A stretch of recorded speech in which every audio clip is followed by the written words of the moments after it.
Fala pessoal, tudo bem com vocês? Estamos de volta para mais uma aula sobre frações. Hoje nós vamos continuar a aprender como escrever frações equivalentes e dessa vez sem a necessidade de fazer comparações entre figuras. Vem comigo! Uma forma interessante de saber se duas frações são equivalentes, além daquele método que nós vimos na aula anterior, é fazer o seguinte: nós vamos fazer a multiplicação do denominador de uma fração pelo numerador da outra. Então nós vamos fazer a multiplicação 3 vezes 4. 3 vezes 4 nós temos o valor 12. E de forma semelhante, nós vamos fazer a multiplicação entre o numerador da primeira fração e o denominador da segunda. Então nós vamos fazer 2 vezes 6. 2 vezes 6 é igual a 12 também. Como o resultado nos dois casos foi o mesmo, significa que essas duas frações elas são equivalentes. Então nós podemos dizer que 2/3 é igual a 4/6. Aqui do lado direito nós temos outras duas frações para nós compararmos, 2/5 e 3/10. Vamos usar o mesmo método. Vamos fazer a multiplicação entre o numerador da primeira, 2 vezes 10. 2 vezes 10 vai dar 20. E vamos comparar com o resultado da multiplicação entre o denominador da primeira e o numerador da segunda. Então nós vamos ter 5 vezes 3, que dá 15. Um deu 20, o outro deu 15. Ora, valores diferentes significa que essas frações elas não são equivalentes. Então nós vamos dizer que 2/5 é diferente de 3/10. Não se tratam de frações equivalentes. 2/3 é equivalente a 4/6. 2/5 não é equivalente a 3/10. Agora confira comigo um outro método, também bastante eficaz, para descobrirmos se uma fração é equivalente ou não a outra, para podermos criar novas frações que sejam equivalentes. Vem comigo. Pessoal, nós vimos na aula anterior que uma das formas de descobrir frações equivalentes é multiplicar o numerador e o denominador por um mesmo número. Lembram disso? Dessa vez nós vamos usar o método contrário à multiplicação. Ora, qual é a operação contrária à multiplicação? É a operação de divisão. Então o que nós vamos fazer é fazer uma divisão. Sempre lembrando, se trata do mesmo número que eu vou dividir. 6 vai ser dividido por um mesmo número que o 9. Então aqui eu vou fazer uma divisão por 3.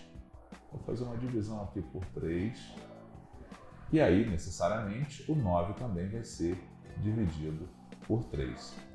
E aí, se eu fizer a divisão de 6 por 3, eu vou ter o resultado 2. Então, o numerador vai ser 2. Se eu dividir 9 por 3, o resultado vai ser 3.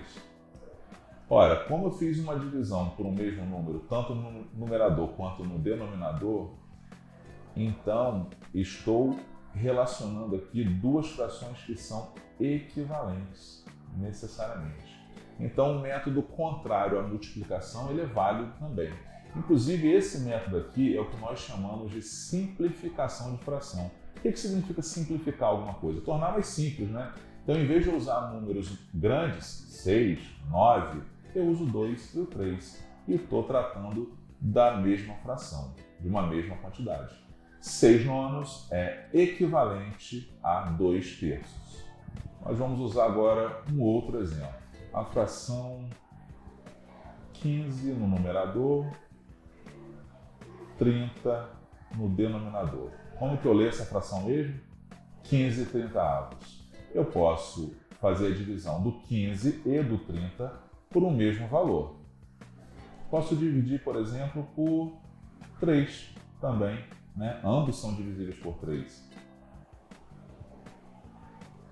Então aqui eu vou ter 15 por 3. Qual é o resultado de 15 por 3? 5, né? E 30 por 3, 10. 15/30 é equivalente a 5 décimos. Só que essa fração ela é possível também ser simplificada, ou seja, existe um número que eu consigo dividir o 5 e dividir o 10 ao mesmo tempo. Esse número é o próprio 5. Então é isso que eu vou fazer. Fazer a divisão do 5 pelo 5 e do 10 pelo 5 também. Vou encontrar a fração. 5 por 5 é igual a 1. 10 por 5 é igual a 2. Ou seja, a fração 15/30, 5 décimos e 1/2 são frações equivalentes. Trata-se da mesma quantidade. Então, resumindo, pessoal, frações equivalentes representam a mesma quantidade, a mesma parte de um todo. Podemos encontrá-las multiplicando ou dividindo o numerador e denominador pelo mesmo número. Podemos usar a multiplicação cruzada para verificar, para comparar se duas frações são equivalentes ou não. E podemos simplificar também as frações para encontrar outra equivalente. Simplificar para encontrar mais simples, né? E é isso aí, pessoal. Agora você já sabe o que são frações equivalentes e como identificá-las.